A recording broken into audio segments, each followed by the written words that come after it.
الو جیگر چطوری؟ خوبم عزیزم، تو چی؟ من فعلا تو دفترم. تو چی کار میکنی؟ من اومدم نمایشگاه امید. اون آقایی که قبلا تابلومو خریده بود یادته؟ ارطغرل خان منو دعوت کرد، منم با ایشون اومدم. نفهمیدم چه نمایشگاهی؟ چطوری شد؟ تو راه با هم دیگه روبرو شدیم. گفت یه نمایشگاهی هست که آثار عثمان حمدی خان توش گذاشتن. منو ایشون دعوت کرد، منم دلم خواست بیام، برای همینم اومدم. باشه. شب شام و ساعت چند میریم؟ مامان گفت حدود ساعت 8. من الان راه میافتم سمت خونه. باشه عزیزم، پس تو خونه میبینمت. باشه عزیزم.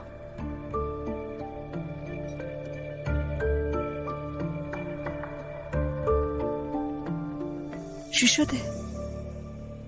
با مردی که تابلوهاشو خریده رفته نمایشگاه. خب مگه چیه؟ چه بهتر، تازه کلی مشتری گیر میاد. نمیدونم، عجیب بود. شما مردا چقدر عجیب غریبین. همین یه ساعت پیش نمیگفتی های همه چیو از من میپرسه، های همه چیو گزارش میده کلافه میشم؟ خب حالا داری قور میزنی که به مشتریش رفته نمایشگاه؟ نه غور نمیزنم، اما خب عجیبه. ولی ببخشید رفیق، اما نیست. تو گفتی ازت نپرسه، اونم نپرسیده. ببینم نکنه یه وقت تو هم مثل اونالا بددلی پیشه کردی؟ امید شعله چرند نگو. پس دهنتو ببند. چیزی نگفتم بابا، فقط عجیب بود برام. عجیب نباشه، چون چیز عجیبی نیست اصلا. خیلی خب، هرچی میگم یه سرکوف میزنی، خفه میشم. همین بهتر.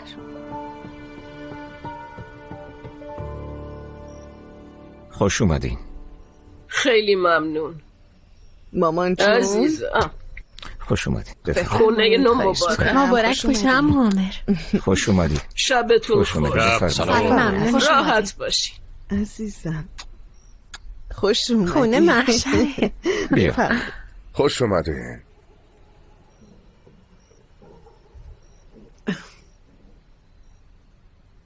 دخترم بچه‌مو نیاوردی؟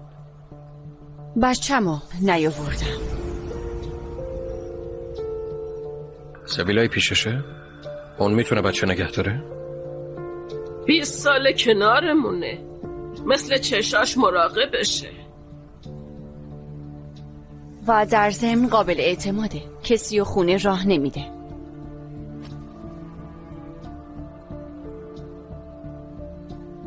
همگی خوش اومدین. همه خانوادگی روزای سختی داشتیم، اما شکر خدا با وجود همه چیز الان دور هم هستیم.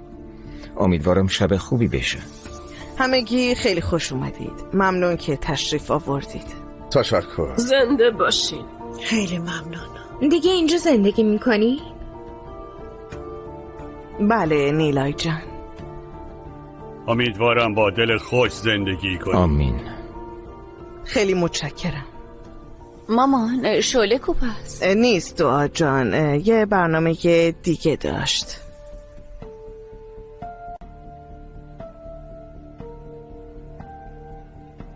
حتی قهرا هم دوره میزن. کاش کنسلش میکرد.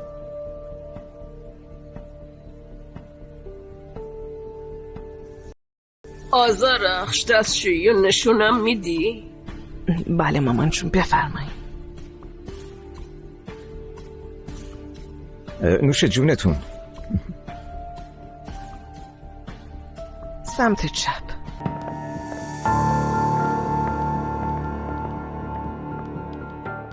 ببینم چه خبره؟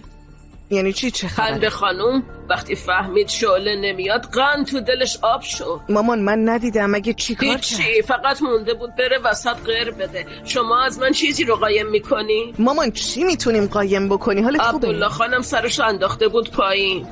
مامان بازم شروع کردی. قبلا این زن به شعله حسادت میکرد، اما بعدش بهتر شده. بله ازم پرسید شعله قراره بیاد یا نه، اما خب پرسید چون شعله ازش اسمی برده نشده بود. مامان چی میتونه باشه؟ خواهش میکنم اینطوری نکن مادر من.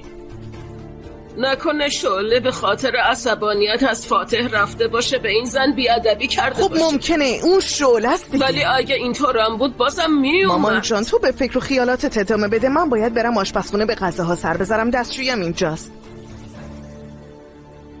آبجی دعا انگار با دعواییه. چرا دعوایی باشه؟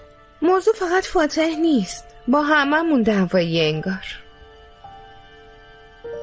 زنده داشت چه خبره؟ باز چونت گرم شده؟ فاتح جان زنا دارن با هم دیگه صحبت میکنن، تو دخالت نکن. چی گفتی؟ تو چیزی گفتی؟ نورسما هم امروز رفت نمایشگاه.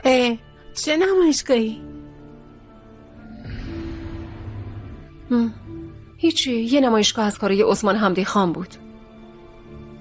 واقعا خبر نداشتم. تنها رفتی دخترم؟ نه بابا، راستش یکی هست که تابلوهای منو خریده، یعنی یه مشتری خوب. ایشون منو دعوت کرد، منم رفتم اونجا. ما هنوز آشنا نشدیم اما میگه مرد خیلی محترمیه.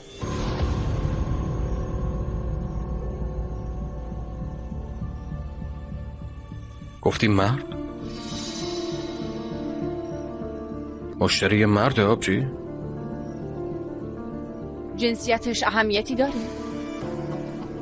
نه خیر.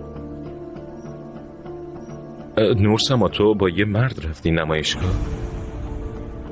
یه مرد غریبه نیست داداش، مشتریمه. پسرم تو اجازه داده بودی؟ بله جناب.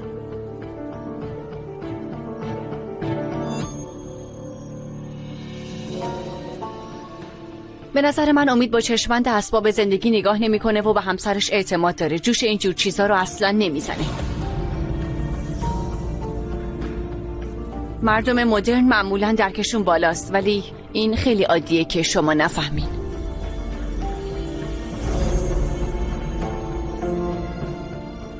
تا یه ماه پیش تو هم نمیفهمیدی دعا جان. یهو چی شد؟ با من بودی فاتح؟ بله. خب بگذاریم دیگه، امید خبر داشته، بحث نکنیم.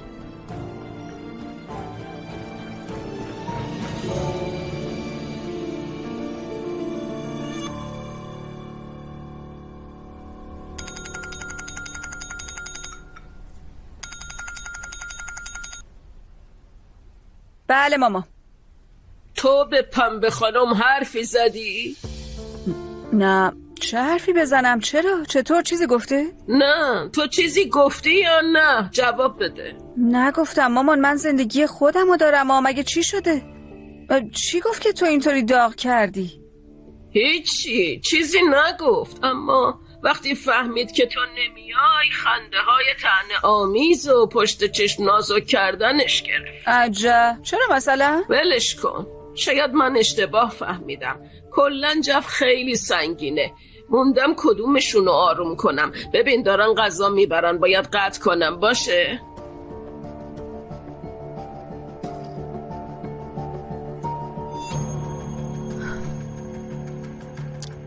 خیکی خانمو باش. دیده من نیستم، روز خودش میخنده. خیال میکنه من از ترس اون نرفتم. سرتابت قد یه تار موم نمیارزه. خیال کردی ازت میترسم. آره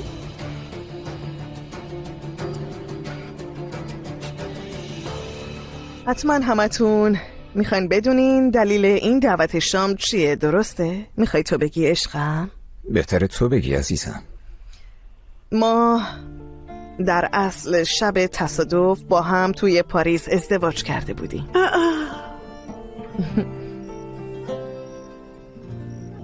تو اون بلبشو نتونستی بگی نه؟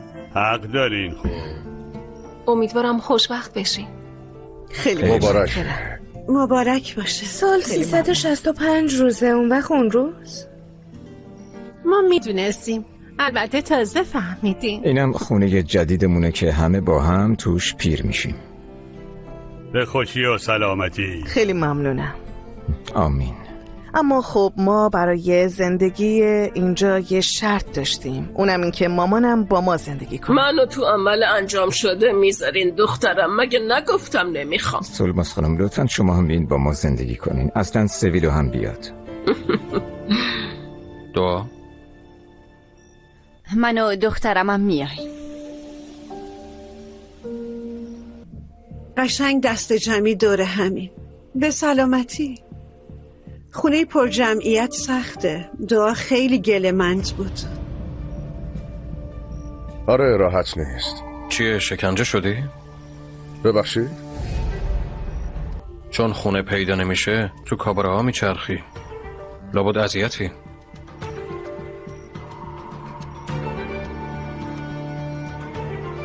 فاتح تو چقدر درکت بالاست؟ بگذاریم. شاممون که تموم شد. دیگه میتونیم چایی بخوریم. چایی رو میاری؟ دعا.